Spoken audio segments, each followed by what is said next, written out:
ನೀನ್ ಬಾ ಪಾಪು ಜೊತೆ ಬಾ. ನಾವು ಟೆಂಪಲ್ಗೆ ಹೋಗೋಕ್ಕೆ ರೆಡಿ ಆಗ್ತಾ ಇದ್ದೀವಿ. ತುಂಬ ಜನ ವೀಡಿಯೋಸ್ನ ನೋಡ್ತಿದ್ದಾರೆ, ಬಟ್ ಯಾರು ಸಬ್ಸ್ಕ್ರೈಬ್ ಅಂತೂ ಮಾಡ್ತಿಲ್ಲ. ಪ್ಲೀಸ್ ವಿಡಿಯೋ ಇಷ್ಟ ಆದರೆ ಒಂದು ಲೈಕ್ ಮಾಡಿ, ಹಾಗೆ ಸಬ್ಸ್ಕ್ರೈಬ್ ಮಾಡ್ಕೊಳ್ಳೋದಂತೂ ಮರಿಬೇಡಿ. ಪ್ಲೀಸ್ ಸಬ್ಸ್ಕ್ರೈಬ್ ಮಾಡಿಕೊಂಡು ನಾನು ಕೂಡ ಸಪೋರ್ಟ್ ಮಾಡಿ. Thank you. ಹಾಯ್ ಹಲೋ ನಮಸ್ತೆ, welcome back to our channel Gavya blogs in Kannada. ಎಲ್ಲರೂ ಹೇಗಿದ್ದೀರಾ? ನಾನಂತೂ ತುಂಬ ಚೆನ್ನಾಗಿದ್ದೀನಿ. ಐ ಹೋಪ್ ನೀವೆಲ್ಲ ತುಂಬ ಚೆನ್ನಾಗಿದ್ದೀರಾ ಅಂತ ಅಂದ್ಕೊಂಡಿದ್ದೀನಿ. ಇದು ಸಾಟರ್ಡೇ ವ್ಲಾಗ್. ಇಲ್ಲಿ ಇವತ್ತು ನಾನು ಮಾರ್ನಿಂಗ್ ಬೇಗ ಎದ್ದು ಪಟಪಟ ಅಂತ ಎಲ್ಲ ಕೆಲಸಗಳು ಮುಗಿಸ್ಬಿಟ್ಟು ಸ್ನಾನ ಮಾಡಿ ಇಲ್ಲಿ ಬಾಗಿಲಿಗೆ ಅರಿಶಿನ ಕುಂಕುಮ ಹಚ್ಬಿಟ್ಟು ಆಮೇಲೆ ದೇವ್ರ ಪೂಜೆ ಸಾಮಾನೆಲ್ಲ ನೀಟಾಗೆ ಕ್ಲೀನ್ ಮಾಡಿ ಆಮೇಲೆ ದೇವ್ರ ಫೋಟೋ ಎಲ್ಲನೂ ಕ್ಲೀನ್ ಮಾಡಿಬಿಟ್ಟು ಪೂಜೆ ಮಾಡ್ತಾ ಇದ್ದೀನಿ. ಎವ್ರಿ ಸ್ಯಾಟರ್ಡೆ ನಾವು ಇದೇ ಥರನೇ ಮಾಡ್ತೀವಿ. ನಮ್ಮದು ಮನೆ ದೇವ್ರ ವಾರ ಸ್ಯಾಟರ್ಡೆ ಆಗಿರೋದ್ರಿಂದ ನಾವು ಇದೇ ಥರನೇ ಮಾಡೋದು. ಆಮೇಲೆ ನಾನು ಯಾವಾಗಲೂ ಸಾಯಂಕಾಲನೇ ಇದೆಲ್ಲ ಕ್ಲೀನ್ ಮಾಡಿಬಿಟ್ಟು ಪೂಜೆ ಮಾಡೋದು ಸ್ಯಾಟರ್ಡೆ ಬಂದರೆ. ಬಟ್ ನನ್ನ ಮಕ್ಕಳಿರೋದ್ರಿಂದ ಸ್ವಲ್ಪ ಕಷ್ಟ ಆಗುತ್ತಲ್ವ, ಅದಕ್ಕೆ ಸ್ಯಾಟರ್ಡೆ ಮಾಡೋದು. ಬಟ್ ಇವತ್ತು ಸ್ವಲ್ಪ ಬೇಗನೆ ಎದ್ದು ಎಲ್ಲ ಪೂಜೆ ಮುಗಿಸ್ಕೊಂಡ್ಬಿಟ್ಟೆ. ಒಂಥರ ಪಾಸಿಟಿವ್ ವೈಬ್ಸ್ ಕ್ರಿಯೇಟ್ ಆಯಿತು. ತುಂಬ ಅಂದರೆ ನಂಗೆ ತುಂಬ ಖುಷಿ ಆಯಿತು. ನನಗೂ ಮಾರ್ನಿಂಗ್ ಎದ್ದು ಮಾಡೋಕ್ಕೆ ಇಷ್ಟ, ಬಟ್ ನನ್ನ ಮಕ್ಳ ಹತ್ರ ಸ್ವಲ್ಪ ಕಷ್ಟ ಆಗುತ್ತೆ. ಇನ್ನು ಪೂಜೆ ಎಲ್ಲ ಆಯಿತು. ಇವಾಗ ಬ್ರೇಕ್ಫಾಸ್ಟ್ನ ಪ್ರಿಪೇರ್ ಮಾಡಬೇಕು. ನಮ್ಮ ಹಸ್ಬೆಂಡ್ಗೂ ಕೂಡ ಟೈಮ್ ಆಗುತ್ತೆ. ಆಮೇಲೆ ಗಮ್ಯಗೂ ಕೂಡ ಇವತ್ತು ಸ್ಕೂಲ್ ಇಲ್ಲ. ಇನ್ನು ಅವರು 9 o'clock ಹೋಗ್ಬಿಡ್ತಾರೆ. ಅದಕ್ಕೆ ನಾನಿಲ್ಲಿ ಜೀರಾ ರೈಸ್ ಮತ್ತು ದಾಲ್ ತಡ್ಕನ ಪ್ರಿಪೇರ್ ಮಾಡ್ತಾ ಇದ್ದೀನಿ. ಇವಾಗ ಸ್ಟವ್ ಮೇಲೆ ಕಡಾಯಿ ಇಟ್ಕೊಂಡು ಅದಕ್ಕೆ 1 ಟೇಬಲ್ ಸ್ಪೂನ್ ಆಯಿಲ್ ಹಾಕ್ಕೊಂಡು ಆಯಿಲ್ ಬೀಸಿ ಆದಮೇಲೆ ಸ್ವಲ್ಪ ಸಾಸಿವೆ, ಸ್ವಲ್ಪ ಜೀರಿಗೆ, 2 ಮೀಡಿಯಮ್ ಸೈಜ್ ಆನಿಯನ್ಸ್ನ ಉದ್ದುದಕ್ಕೆ ಕಟ್ ಮಾಡ್ಕೊಂಡು ಹಾಕ್ಕೊಂಡಿದ್ದೀನಿ, 2 ಹಸಿಮೆಣ್ಸಿನ್ಕಾಯಿ ಕಟ್ ಮಾಡ್ಕೊಂಡು ಹಾಕ್ಕೊಂಡಿದ್ದೀನಿ, ಸ್ವಲ್ಪ ಕರಿಬೇವು, 2 ಒಣಮೆಣ್ಸಿನ್ಕಾಯಿ ಹಾಕ್ಕೊಂಡು ಚೆನ್ನಾಗಿ ಫ್ರೈ ಮಾಡ್ಕೋಬೇಕು. ಆಮೇಲೆ 2 ಮೀಡಿಯಮ್ ಸೈಜ್ ಟೊಮೊಟೊನ ಚಿಕ್ಕದಾಗೆ ಕಟ್ ಮಾಡಿಕೊಂಡು ರುಚಿಗೆ ತಕ್ಕಷ್ಟು ಉಪ್ಪು ಹಾಕ್ಕೊಂಡು ಚೆನ್ನಾಗಿ ಫ್ರೈ ಮಾಡ್ಕೋಬೇಕು. ಟೊಮೊಟೊ ಎಲ್ಲ ಚೆನ್ನಾಗಿ ಫ್ರೈ ಆದಮೇಲೆ 1 ಟೀ ಸ್ಪೂನ್ ಹಚ್ ಖಾರದ ಪುಡಿ, ಅರ್ಧ ಟೀ ಸ್ಪೂನ್ ಗರಂ ಮಸಾಲ, ಅರ್ಧ ಟೀ ಸ್ಪೂನ್ ಧನಿಯಾ ಪೌಡರ್, 1/4 ಟೀ ಸ್ಪೂನ್ ಅರಿಶಿನ ಪುಡಿ ಹಾಕ್ಕೊಂಡು 1 or 2 ಮಿನಿಟ್ಸ್ ಚೆನ್ನಾಗಿ ಫ್ರೈ ಮಾಡ್ಕೋಬೇಕು. ಒಂದು ಚಿಕ್ಕ ಕಪ್ಪಲ್ಲಿ 1 ಕಪ್ಪಷ್ಟು ಹೆಸರುಬೇಳೆ, 1 ಕಪ್ಪಷ್ಟು ಮಸೂರು ದಾಲ್ ತಗೊಂಡು ಚೆನ್ನಾಗಿ ವಾಶ್ ಮಾಡಿಬಿಟ್ಟು ಕುಕ್ಕರಲ್ಲಿ ಹಾಕಿ ಒಂದು 2-3 ವಿಸಲ್ಸು ಕೂಗಿಸ್ಕೊಂಡು ಚೆನ್ನಾಗಿ ಮ್ಯಾಶ್ ಮಾಡಿಕೊಂಡು ಇದರಲ್ಲಿ ಹಾಕ್ಕೊತಾ ಇದ್ದೀನಿ. ಇದು ಕನ್ಸಿಸ್ಟೆನ್ಸಿ ಸ್ವಲ್ಪ ತಿಕ್ಕಾಗೇ ಇರಬೇಕು, ಲೈಕ್ ಗಟ್ಟಿಯಾಗೇ ಇರಬೇಕು. ಇದು ಜೀರಾ ರೈಸ್ಗಲ್ವಾ, ಸೊ ಹಾಗೆ ಇರಬೇಕು. ನಿಮಗೆ ತೆಳುವಾಗಿ ಬೇಕಂದರೆ ಇನ್ನು ಸ್ವಲ್ಪ ನೀರು ಹಾಕ್ಕೊಂಡು ಮಿಕ್ಸ್ ಮಾಡ್ಕೊಳ್ಳಿ. ಇಲ್ಲಿ ನಾನು ಚೆನ್ನಾಗಿ ಮಿಕ್ಸ್ ಮಾಡಿಬಿಟ್ಟು ಒಂದು 2 to 3 ಮಿನಿಟ್ಸ್ ಚೆನ್ನಾಗಿ ಕುದಿಯೋಕ್ಕೆ ಬಿಟ್ಬಿಡಬೇಕು. ಇಷ್ಟರಲ್ಲಿ ನಾನು ತಡ್ಕನ ಪ್ರಿಪೇರ್ ಮಾಡ್ಕೊತಾ ಇದ್ದೀನಿ. 1 ಟೇಬಲ್ ಸ್ಪೂನ್ ತುಪ್ಪನ ಹಾಕ್ಕೊಂಡಿದ್ದೀನಿ. ಇದರಲ್ಲಿ ಸ್ವಲ್ಪ ಸಾಸಿವೆ, ಸ್ವಲ್ಪ ಜೀರಿಗೆ, ಹಾಗೆ ಒಂದು 5-6 ಬೆಳ್ಳುಳ್ಳಿನ ಜಜ್ಜಿಬಿಟ್ಟು ಹಾಕ್ಕೊಂಡಿದ್ದೀನಿ. ಆಮೇಲೆ 2 ಒಣಮೆಣ್ಸಿನ್ಕಾಯಿನ ಹಾಕ್ಕೊಂಡು ಚೆನ್ನಾಗಿ ಫ್ರೈ ಮಾಡಿದ್ರೆ ತಡ್ಕ ರೆಡಿ ಆಯಿತು. ಇದನ್ನು ಇದರಲ್ಲಿ ಹಾಕಿಬಿಟ್ಟು ಚೆನ್ನಾಗಿ ಮಿಕ್ಸ್ ಮಾಡ್ಕೋಬೇಕು. ಈಗ ಲಾಸ್ಟಲ್ಲಿ ಸ್ವಲ್ಪ ಕೊತ್ತಂಬರಿ ಸೊಪ್ಪನ್ನು ಹಾಕ್ಕೊಂಡು ಚೆನ್ನಾಗಿ ಮಿಕ್ಸ್ ಮಾಡ್ಕೊಳ್ಳಿ. ಇಷ್ಟೇ ನಮಗೆ ದಾಲ್ ತಡ್ಕ ರೆಡಿ ಆಯಿತು. ಇವಾಗ ಜೀರಾ ರೈಸ್ನ ಪ್ರಿಪೇರ್ ಮಾಡ್ಕೊಳ್ಳೋಣ. ಸ್ಟವ್ ಮೇಲೆ ಪ್ರೆಷರ್ ಕುಕ್ಕರ್ ಇಟ್ಕೊಂಡಿದ್ದೀನಿ. ಇದರಲ್ಲಿ 1 ಟೇಬಲ್ ಸ್ಪೂನ್ ಆಯಿಲ್ ಹಾಕ್ಕೊಂಡಿದ್ದೀನಿ, ಕೋಕೋನಟ್ ಆಯಿಲ್, ಹಾಗೆ 1 ಟೀ ಸ್ಪೂನಷ್ಟು ಜೀರಿಗೆ, ಒಂದು 5-6 ಹಸಿಮೆಣ್ಸಿನ್ಕಾಯಿನ ಕಟ್ ಮಾಡಿ ಹಾಕ್ಕೊಂಡಿದ್ದೀನಿ, ಸ್ವಲ್ಪ ಕರಿಬೇವು ಹಾಕ್ಕೊಂಡು ಚೆನ್ನಾಗಿ ಫ್ರೈ ಮಾಡ್ಕೊಳ್ಳಿ. ಆಮೇಲೆ ರುಚಿಗೆ ತಕ್ಕಷ್ಟು ಉಪ್ಪನ್ನು ಹಾಕ್ಕೊಂಡು ಚೆನ್ನಾಗಿ ಫ್ರೈ ಮಾಡ್ಕೊಳ್ಳಿ. ಇಲ್ಲಿ ನಾನು 1 ಗ್ಲಾಸಷ್ಟು ಸೋನಾ ಮಸೂರಿ ರೈಸ್ನ 10 ನಿಮಿಷ ನೆನೆಸಿಟ್ಟಿದ್ದೀನಿ. ಅದನ್ನು ಇವಾಗ ಇದರಲ್ಲಿ ಹಾಕ್ಕೊತಾ ಇದ್ದೀನಿ.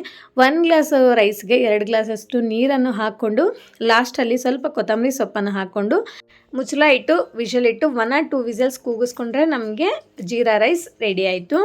ನಮ್ಮ ಹಸ್ಬೆಂಡು ಟಿಫನ್ ತಿಂದ್ಕೊಂಡು ಇನ್ನು ಡ್ಯೂಟಿಗೆ ಹೋಗ್ಬಿಟ್ರು. ಈಗ ನಾವು 3 ಜನ ತಿಂಡಿ ತಿಂತಾ ಇದ್ದೀವಿ. ಇನ್ನು ಟೆಂಪಲ್ಗೆ ರೆಡಿ ಆಗಬೇಕು. ಇನ್ನು ಮಕ್ಕಳು ತಿಂತಿದ್ದಾರೆ. ತಿಂದಾದ್ಮೇಲೆ ಒಂದು 1/2 hour ಬಿಟ್ಟು ಸ್ನಾನ ಮಾಡಿಸಿ ರೆಡಿ ಮಾಡಿಸ್ತೀನಿ. ಸೈಲೆಂಟಾಗಿರೋ ಹಾಗೆ ಮಾಡಬಾರ್ದು. ನಾವು ಟೆಂಪಲ್ಗೆ ಹೋಗೋಕ್ಕೆ ರೆಡಿ ಆಗ್ತಾ ಇದ್ದೀವಿ. Hair band ಹಾಕೋಣಾಯ್ತಾ? ಗಮ್ಯ ಥರ ಗಮ್ಯ ಕ್ಯೂಟಾಗಿ ಕಾಣಿಸಿದಾಳೆ. ಗವ್ಯ ಆಲ್ಸೋ ಲುಕಿಂಗ್ ಸೋ ಕ್ಯೂಟ್. ನೋಡಿ ಗವ್ಯದ ಹೇರ್ ತುಂಬ ಚೆನ್ನಾಗಿದೆ ಅಲ್ಲ. ಹೀಗೆ ನೋಡಿ ಗವ್ಯದು ಇದು ಇದು ಒಂದು ನಿಮಿಷ ಗಮ್ಯ ಸೌಂಡ್ ಮಾಡಬೇಡ ಪ್ಲೀಸ್. ಹಾಂ ಈ ಕಡೆ ತಿರ್ಗು. ಹೇಳು ಗವ್ಯ.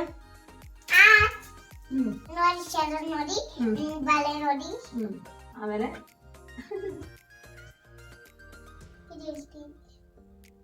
ನೋಡಿ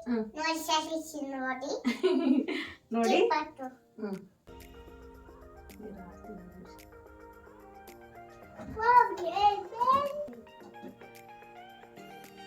ಇವಾಗ ರೆಡಿಯಾಗಿದ್ದೀವಿ. ಇನ್ನು ಟೆಂಪಲ್ಗೆ ಹೋಗೋಣ ಅಂತ ಹೇಳಿ ನಾನು ಮಕ್ಕಳು 3 ಜನನು ಇಲ್ಲೇ ನಿಯರ್ ಬೈ ಟೆಂಪಲ್ ಇದೆ. ಅದು 3 years ಆಯಿತು ಓಪನ್ ಆಗಿ. ಸೊ ಅದಕ್ಕೋಸ್ಕರ ಪೂಜೆ ಮಾಡ್ತಿದ್ದಾರೆ. ಅದರಿಂದ ನಾವು ಟೆಂಪಲ್ಗೆ ಹೋಗ್ತಾ ಇದ್ದೀವಿ. ಸೊ ಅಲ್ಲಿ ಹೋದ್ಮೇಲೆ ನಾನು ವಿಡಿಯೋನ ಕಂಟಿನ್ಯೂ ಮಾಡ್ತೀನಿ. ಓಕೆನಾ? ನೋಡಿ ಟೆಂಪಲ್ಗೆ ಬಂದ್ವಿ. ಇದೇ ಮುನೇಶ್ವರ ಟೆಂಪಲ್.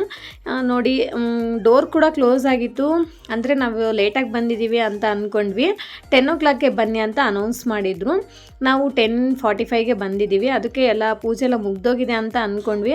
ಬಟ್ ಇನ್ನೂ ಬೆಳಗ್ಗೆ ಪೂಜೆ ಅಷ್ಟೇ ಆಗಿದೆ ಅಂತೆ. ಇನ್ನು ಇವಾಗಲೇ ಸ್ಟಾರ್ಟ್ ಆಗುತ್ತಂತೆ ಹರಿಕತೆ ಅದೆಲ್ಲ ಇವಾಗಲೇ ಸ್ಟಾರ್ಟ್ ಆಗುತ್ತೆ. ಇನ್ನು ಸರಿ ಬಿಡು ಕರೆಕ್ಟ್ ಟೈಮ್ಗೆ ಬಂದಿದ್ದೀವಿ ಅಂತ ಅಂದ್ಕೊಂಡ್ವಿ. ಪೂಜೆ ಎಲ್ಲ ಮಾಡಿಸ್ಕೊಂಡು ಸ್ವಲ್ಪ ಪ್ರದರ್ಶನ ಎಲ್ಲ ಮಾಡಿಬಿಟ್ಟು ಆರಾಮಾಗಿ ದೇವಸ್ಥಾನ ಎಲ್ಲ ನೋಡಿ ನಾನು ನನ್ನ ಮಕ್ಕಳು ಹಾಗೆ ನಮ್ಮ ಪಕ್ಕದ ಮನೆ ಹುಡುಗಿ ಒಬ್ಳು ಬಂದಿದ್ಲು, ಅವಳು ಇನ್ನು 4 ಜನ ಎಲ್ಲ ಆರಾಮಾಗಿ ಕೂತ್ಕೊಂಡಿದ್ವಿ ಸ್ವಲ್ಪ ಹೊತ್ತು. ಇಲ್ಲಿ ನಮ್ಮ ಗವ್ಯ ನೋಡಿ ನಾನೇ ಕುಂಕುಮ ಇಟ್ಕೊತೀನಿ ಅಂತ ಹೇಳಿಬಿಟ್ಟು ಅವಳೊಬ್ಬಳೇ ಇಟ್ಕೊತಿದ್ದಾಳೆ. ಇನ್ನು ಅಷ್ಟರಲ್ಲಿ ಆ ಹುಡುಗಿ ಇಡ್ತಾ ಇದ್ಲು. ನೋಡಿ ದೇವಸ್ಥಾನ ಎಲ್ಲ ತುಂಬ ಚೆನ್ನಾಗಿದೆ ಅಲ್ವಾ, ಮುನೇಶ್ವರ ಟೆಂಪಲ್ ಅಂತ ಹೇಳಿ. ಈಶ್ವರನಿಗೆ ಆಪೋಸಿಟ್ ಯಾವಾಗಲೂ ಶಿವಲಿಂಗ ಇರುತ್ತಲ್ವ, ಅದಕ್ಕೆ ಇಲ್ಲಿ ಕೂಡ ಎಷ್ಟು ಚೆನ್ನಾಗಿದೆ ನೋಡಿ, ತುಂಬ ಚೆನ್ನಾಗಿ ಅಲಂಕರಣ ಮಾಡಿದ್ದಾರೆ.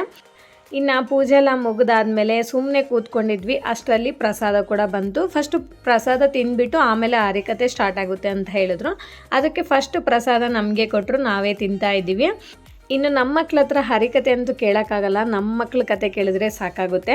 ಅದಕ್ಕೆ ನಾವಿನ್ನು ಮನೆಗೆ ಹೋಗ್ತಾ ಇದ್ದೀವಿ. ಟೈಮ್ ಆಲ್ರೆಡಿ 12 o'clock ಆಗ್ತಿದೆ. ಇನ್ನು ಬಿಸಿಲಿದೆ ಅಂತ ಹೇಳಿ ಮನೆಗೆ ನಡ್ಕೊಂಡು ಹೋಗ್ತಾ ಇದ್ದೀವಿ. ಎಷ್ಟೊಂದು ಜನ ಇವಾಗ ಬರ್ತಾ ಇದ್ರು, ಅಂದರೆ ಇವಾಗ ಸ್ಟಾರ್ಟ್ ಆಗುತ್ತಲ್ವ ಪ್ರೋಗ್ರಾಮು, ಅದರಿಂದ ಅವರು ಇನ್ನು ಇವಾಗ ಬರ್ತಾ ಇದ್ದಾರೆ. ಬೇರೆ ಎಲ್ಲೋಗಿದ್ರಿ ಇವಾಗ? ಏನು ಮಾಡಿ ಬಂದ್ರಿ? ಪ್ರಸಾದ ತಿನ್ಕೊಂಡು ಜೇಜಿಗೆ ಕೈ ಮುಗ್ದು ಬಂದ್ರಾ? ಏನು ಮಾಡ್ತಿದ್ಯಾ? ಬ್ರೆಡ್ ತಿಂತಾ ಇದ್ದಾಳೆ. ಈ ವಂಶಿಕಾ ಬ್ರೆಡ್ ತಿಂತಾ ಇದ್ದಾಳೆ. ಮತ್ತು ಗಮ್ಯ ನೀನು ಹಾಲು ಬ್ರೆಡ್ ತಿಂತಿದ್ಯಾ? 3 ಜನ ಹಾಲು ಬ್ರೆಡ್ ತಿಂತಾ ಇದ್ದ. ಒಂದು 1/2 hour ಮಲಗಿದ್ವಿ. ಸೊ ಮಲಗಿದ್ದಾದ್ಮೇಲೆ ಇನ್ನು ಟೀನ ಕುಡಿತಾ ಇದ್ದೀನಿ. ನೋಡಿ ಶುಂಠಿ ಟೀ ಮಾಡ್ಕೊಂಡು ಕುಡಿತಾ ಇದ್ದೀವಿ. ಆ 3 ಜನ ಇಲ್ಲಿ ಕುತ್ಕೊಂಡು ತಿಂತಾ ಇದ್ದಾರೆ ನೋಡಿ. 3 ಜನ ಕುತ್ಕೊಂಡು ಹಾಲು ಬ್ರೆಡ್ ತಿಂತಾ ಇದ್ದಾರೆ. ನಾನಿಲ್ಲಿ ಹೊರಗೆ ಕುತ್ಕೊಂಡು ಟೀ ಕುಡಿತಾ ಇದ್ದೀನಿ. ಏನು ಗೊತ್ತಾ, ಡೇ ಟೈಮ್ ಅಂತೂ ಮಲ್ಕೊಂಡೇ ಇರಬೇಕು ಅನಿಸುತ್ತೆ. ನನಗಂತೂ ಬೇಗ ಒಂದು ಮಿನಿಮಮ್ 2 to 3 hours ಅಂತೂ ಮಲಗಬೇಕು ಅನಿಸುತ್ತೆ. ಅದಕ್ಕೆ ನಾನೇನು ಮಾಡ್ತೀನಿ, ಡೇ ಟೈಮ್ ಮಲಗೋಕ್ಕೆ ಹೋಗಲ್ಲ. ಅದು ಸ್ಯಾಟಿಸ್ಫ್ಯಾಕ್ಷನ್ ಆಗಲ್ಲ ಅಂತ ಹೇಳಿ ಮಲಗಲ್ಲ. ತುಂಬ ದಿನ ಆಗಿತ್ತು, ತುಂಬ ದಿನ ಅಲ್ಲ, ತುಂಬ ಮಂತ್ಸ್ ಆಗಿತ್ತು. ಇವತ್ತು ಸ್ವಲ್ಪ ಹೊತ್ತು ಮಲಗಿದ್ದೀನಿ. ಒಂದು 1/2 hour 45 minutes ಅಷ್ಟೇ ಮಲಗಿದ್ದೀನಿ. ಇನ್ನು ನಮ್ಮ ಹಸ್ಬೆಂಡ್ ಏನಾದರೂ ಸ್ವೀಟ್ ಮಾಡು ಅಂತ ಹೇಳಿದ್ರು. ಇನ್ನು ಪಾಯಸ ಮಾಡೋಣ ಅಂತ ಹೇಳಿ ಅವಲಕ್ಕಿ ಪಾಯಸನ ಪ್ರಿಪೇರ್ ಮಾಡಿದೆ ನೈಟ್ ಡಿನ್ನರ್ಗೆ. ಇನ್ನೆಲ್ಲ ಕೆಲಸ ಮುಗಿಸ್ಕೊಂಡು ವಾಕ್ ಹೋಗೋಣ ಒಂದು 1/2 hour ಅಂತ ಹೇಳಿ ವಾಕ್ ಹೋಗ್ತಾ ಇದ್ವಿ. ಮಕ್ಕಳು ಕೂಡ ಹಾಗೆ ಹೊರಗಡೆ ಆಟ ಆಡ್ತಾರೆ ಅಂತ ಹೇಳಿ. ನೀನು ಬಾ, ಪಾಪು ಜೊತೆ ಬಾ, ಪಾಪು ಜೊತೆ ಬಾ, ಇಲ್ಲಿ ನಿಂತ್ಕೊ. ಚಿನ್ನು ಎಲ್ಲಿಡ್ತಿದ್ಯಾ? ಕೀನಾ ಎಲ್ಲಿಡ್ತಿದ್ಯಾ? ಬೈಕಲ್ಲಿ ಇಡ್ತಿದ್ಯಾ?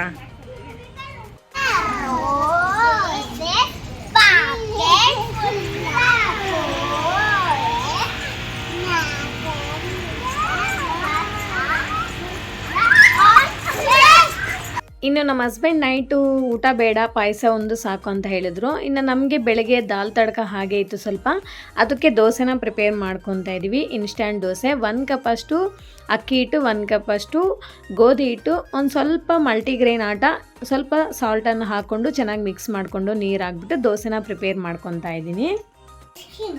ಐಸ್ ಕ್ರೀಮ್ ಮಾಡ್ತಿದ್ದೀರಾ? ಎಲ್ಲಿ ತೋರಿಸು ಹೆಂಗೆ ಮಾಡ್ತಿದ್ದೀರಾ ಅಂತ. ತೋರಿಸು ಒಂದು ನಿಮಿಷ ಅದು ಹೆಂಗೆ ಮಾಡ್ತಿದ್ಯಾ ಅಂತ.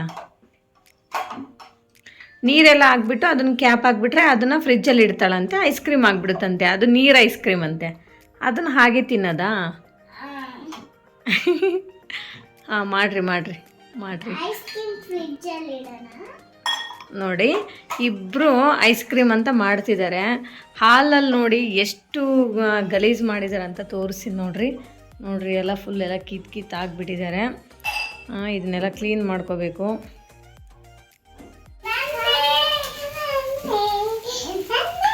ವೆಯ್ಟ್ ಮಾಡ್ತಾ ಇದ್ದೀರಾ ಇಬ್ರು? ಏನಕ್ಕೆ ವೆಯ್ಟ್ ಮಾಡ್ತಿದ್ದೀರಾ?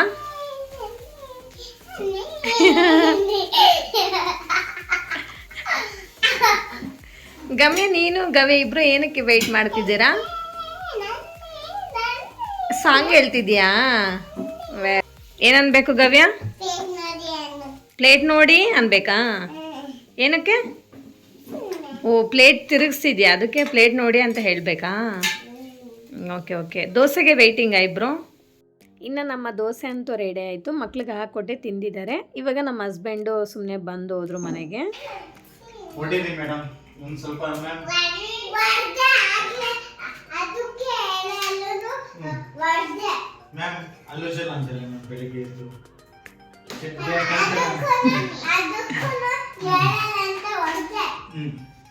ಟೈಮಿಂಗ್ ಕರೆಕ್ಟಾಗಿ ಬರಕ್ಕೆ ಹೇಳಿ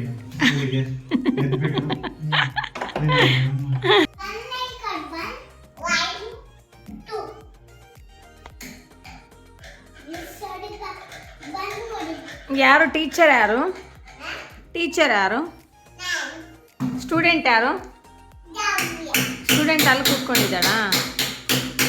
ಮ್ಯಾಮ್ ನೀವು ಹಾಗೆ ಮಾಡಬಾರ್ದು ಮ್ಯಾಮ್, ಹೇಳ್ಕೊಡಿ ಮ್ಯಾಮ್ ಬೇಗ. ಜಮ್ಮೆಗೆ ಹೇಳ್ಕೊಡಿ ಮ್ಯಾಮ್.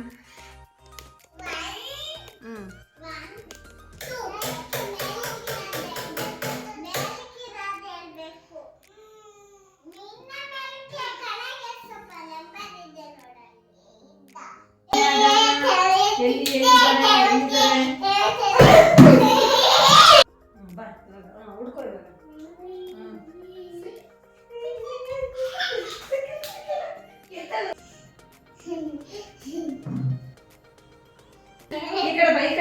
ಸ್ವಲ್ಪ ಈ ಕಡೆ ಬಾ, ಈ ಕಡೆ ಬಾ, ಸ್ವಲ್ಪ ತೆಗಿಬಾರ್ದು. Cheating cheating. ಇಲ್ಬಾ ಇಲ್ಬಾ, ಹುಡ್ಕು ಹುಡ್ಕೋ. ಓಪನ್ ಮಾಡಬಾರ್ದು. ಇಲ್ಬಾ, ಸ್ವಲ್ಪ ಮುಂದೆ ಬಾ, ಮುಂದೆ ಬಾ, ಮುಂದೆ ಮುಂದೆ. ಹುಡ್ಕು ಹುಡ್ಕು ಸಿಗ್ಬಾರ್ದು. ಹುಡುಗ ಈಗ ಟೈಮ್ ಬಂದು 10:20 ಆಗಿದೆ. ಇನ್ನು ನಮ್ಮ ಹಸ್ಬೆಂಡ್ ಬರೋ ಟೈಮ್ ಆಗಿದೆ. ಇವ್ರು ಇನ್ನೂ ಆಟಾಡ್ತಾನೆ ಇದ್ದಾರೆ. ಇಷ್ಟೊತ್ತಂತೂ ಫುಲ್ ನನ್ನ ಮೇಲೆ ಓಡಾಡಿದ್ರು. ನನ್ನ ಮಲಗಿಸ್ಬಿಟ್ಟು ಫುಲ್ ನನ್ನ ಮೇಲೆ ವಾಕ್ ಮಾಡಿದ್ದಾರೆ. ಒಂದು 20 ಮಿನಿಟ್ಸ್ ಆಟಾಡಿದ್ದಾರೆ. ಈಗ ಇನ್ನು ಬಾಲ್ ಆಡ್ಬೇಕಂತೆ. ಇನ್ನ ಇದೊಂದು ಆಟ ಆಡಿಸಿ ಮಲಗ್ಸೋಣ ಅಂತ ಹೇಳಿ ನನಗೂ ಫುಲ್ ನಿದ್ದೆ ಬರ್ತಿದೆ. ಇನ್ನು ಅವರು ಪಪ್ಪ ಬರೋ ತನಕ ವೆಯ್ಟ್ ಮಾಡಲೇಬೇಕು. ಇನ್ನೊಂದು 10-20 ಮಿನಿಟ್ಸ್ ಅವ್ರ ಅಪ್ಪ ಬರ್ತಾರೆ. ಅವ್ರ ಜೊತೆ ಸ್ವಲ್ಪ ಆಟಾಡಿ ಮಲಗ್ತಾರೆ. ಸೊ ಈಗ ಈ ಬಾಲ್ ಸ್ವಲ್ಪ ಆಟ ಆಡ್ತೀವಿ. ಕ್ಯಾಚ್.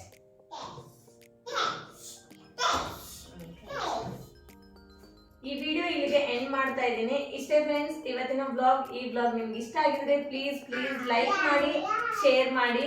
ವಿಡಿಯೋ ಹೇಗಿದೆ ಅಂತ ಒಂದು ಕಾಮೆಂಟ್ ಮಾಡಿ ಅಂಡ್ ದಯವಿಟ್ಟು ಸಬ್ಸ್ಕ್ರೈಬ್ ಮಾಡ್ಕೊಳ್ಳೋದನ್ನ ಮಾತ್ರ ಮರಿಬೇಡಿ. Thank you for watching. Bye bye. Bye ಮಾಡ್ರಿ ಗಮ್ಮೆ.